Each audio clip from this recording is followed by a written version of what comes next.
Hello YouTubers, 2013 Dodge Journey 3.6 V6, and today we will change the coolant and replace the thermostat. So to kick us off, we first need to drain the coolant, so let's find the drain plug. So we're under the vehicle and your drain plug is under this apron. To get this apron off, you need to remove I think 14 clips, so basically everything in front goes all the way around. Then there is two on each side attaching to the fender liner, and then there are three in the middle. So I will go this way. Alternatively, if you need to drain the coolant, there is your lower radiator hose just over there, easy accessible. So if you have a big pail, this probably would be the easiest way, just to unplug that hose, and there will be a big splash of coolant. It will be much quicker. I'll take this apron off for the purpose of showing where the plug is, and also I would like to catch as much coolant as I can. So let me get all those plastic clips off. Okay, so this apron is removed. So now we have clear access to the radiator. As you can see, this blue plug is the drain plug for the radiator, so it's kind of pointing forward. Before we go ahead and open the drain plug, we want to open the fill plug just to make sure that there is no pressure build up inside the system. Now we will open our radiator plug with the Phillips screwdriver.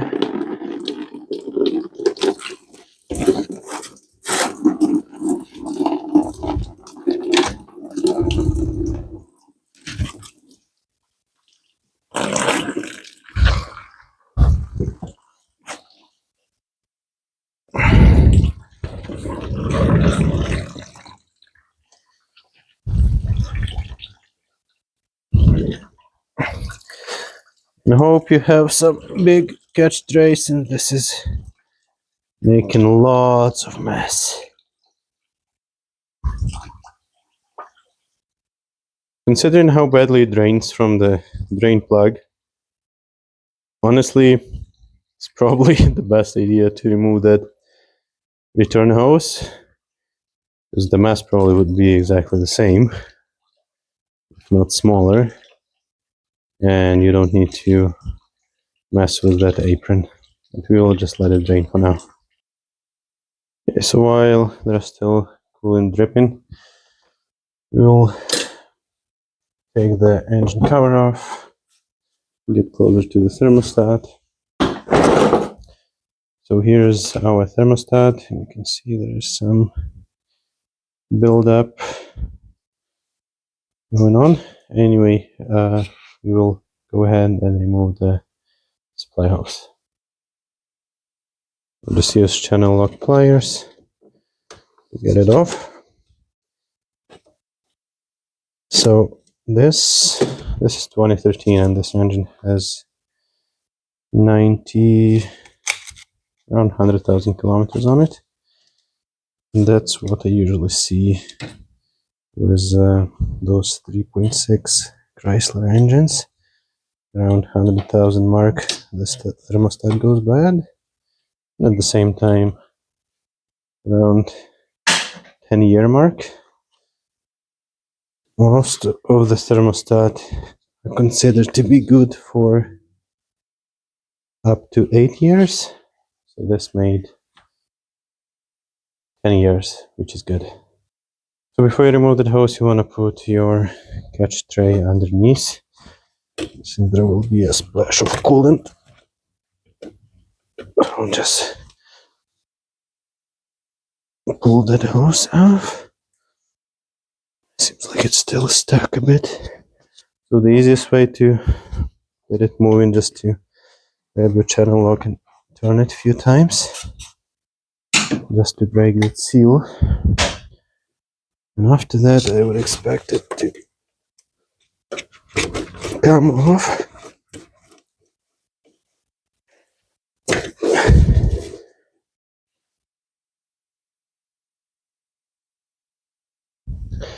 So with these cars, if the thermostat is not working, you would usually get a check engine light and a code. I don't remember exactly the code, I will look it up. That will say that the engine is running too cold. So for the thermostat, there are two bolts, one on top and one is directly at the bottom. So you won't be able to see, I cannot see the bottom one, but we'll just try to stick our hand and ratchet. Okay, we'll get the top one first. We'll need a shallow socket for the bottom one. So usually 3 bolts or 4 bolts for thermostat. This one is just 2. We'll get the top one. We won't take it off completely. It's going with the shallow socket for that bottom bolt. Oh no. So as soon as you got that bottom bolt loose a bit, usually it's quite easy to remove it just using your fingers. It's much quicker than using ratchet in that tight spot. Right now just removing that bottom bolt. Okay. So here it is, the bottom one. Now we can go ahead and remove the top one. Then I expect another splash of coolant when we remove the thermostat, even though it's supposed to stay open, considering on the performance that we had. Swiggle it out. There is nothing coming out. What kind of means that it is open. Alright, so one important thing to check right now, the seal is not here. So the seal got stuck to the engine. Here's the seal. So the original thermostat was Chrysler one, so probably the one that the engine came with. So it successfully made 10-year mark, which is great. Now we just make sure that the surface where the seal sits is nice and clean. The new thermostat that we are using is Gates. I really like Gates products when it comes to the engine parts, so strongly recommend it. Also make sure that the gasket is there. So we'll put it back in.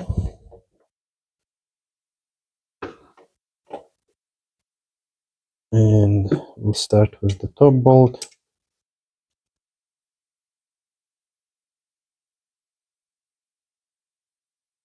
Get it finger tight.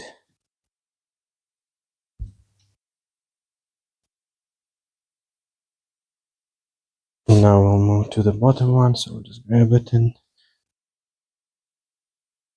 go down. And also get it finger tight. Now when everything is finger tight, we will go ahead and torque this to 106 inch-pounds. So that gasket is quite big, so it will have quite a bit of room to collapse under the pressure of the bolts. It's really hard with this long torque wrench. We'll try to get it close with the regular ratchet, and then we'll give it the torque required. Again, 106 inch-pounds. Those are M6 bolts.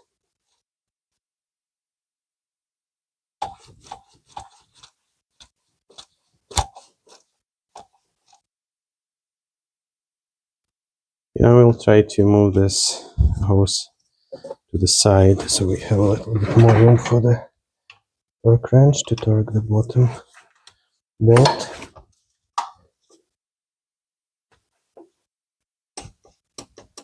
Here it is, 106 and 106. So next we will put this hose back on.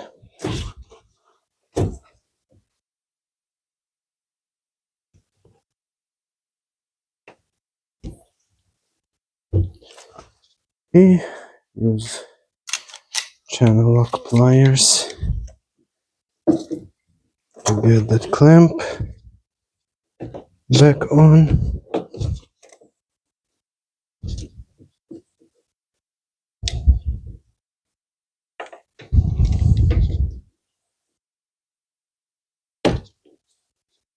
Those hoses are on the way.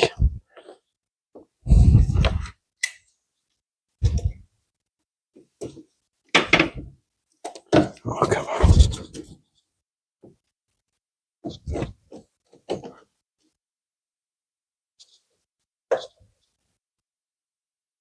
It shouldn't be that difficult.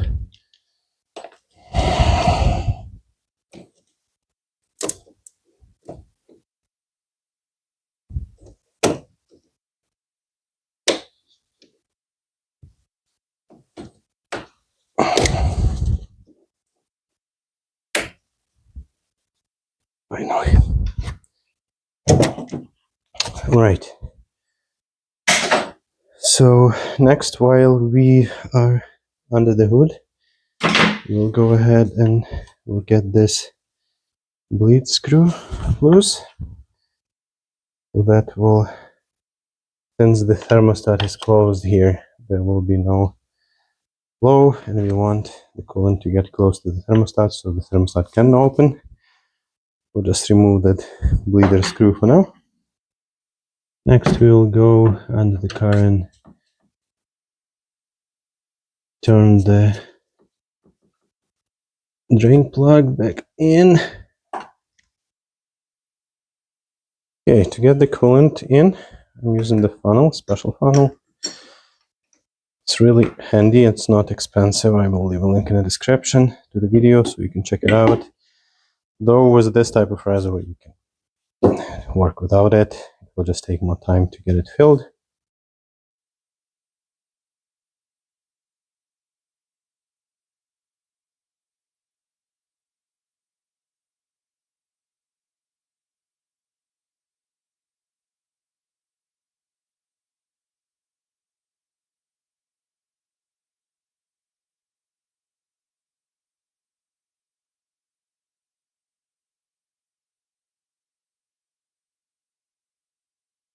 Sorry, I lost my audio for a few seconds.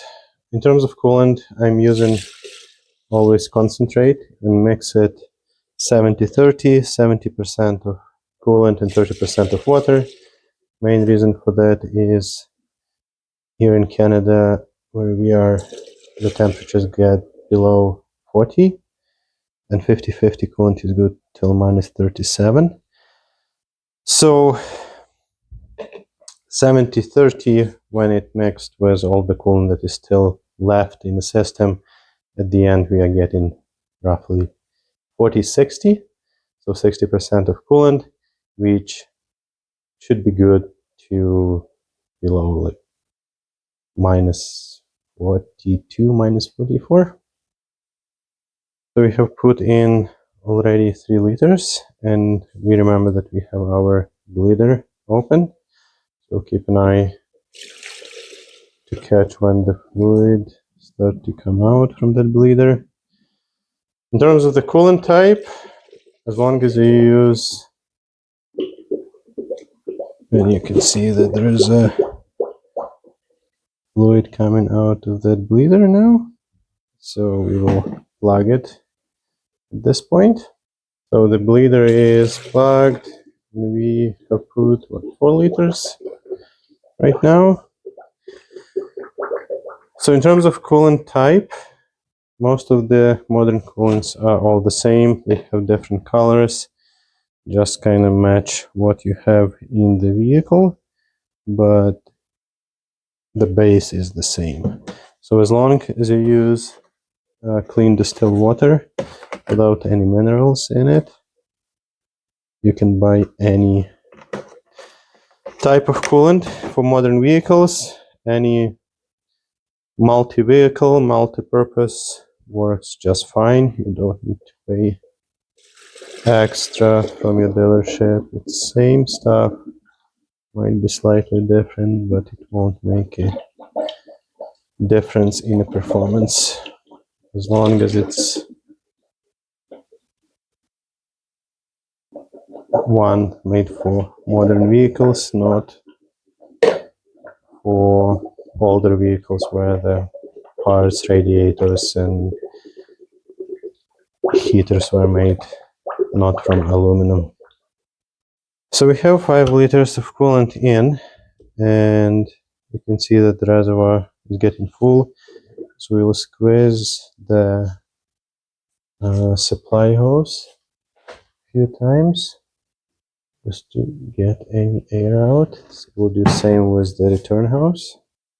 Okay, so there is no more air coming out at this point. So now we will start the engine, let it warm up to normal operating temperature.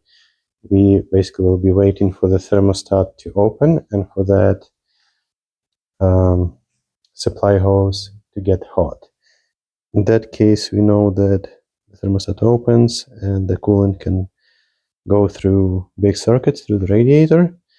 So I will start the engine. Probably will need to run it for 15-20 minutes until it gets hot.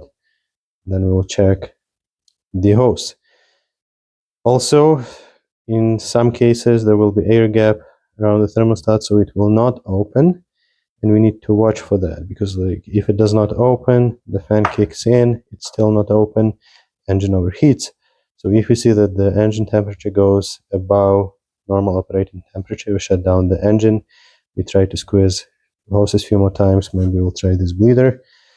The worst case scenario, which works really well if we leave the car for a few hours to cool it completely down, usually the air gets out, and when we start after that, it works perfectly fine. So let me start the engine and warm it up. Alright, so the engine temperature is at the normal operating range.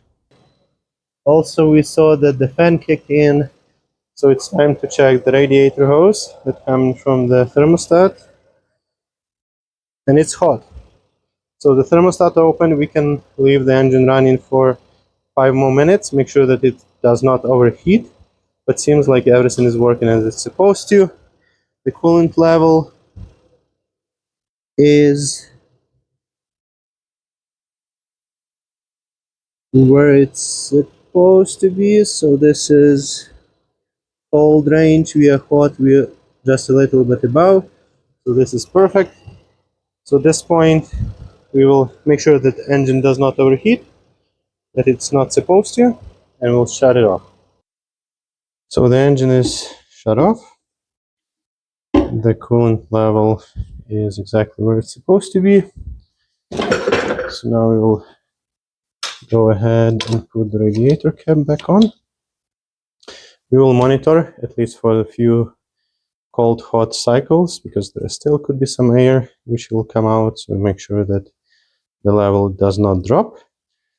But at this point, we will need to reinstall that plastic apron with all those 14 or 16 plastic clips, and we will call it done.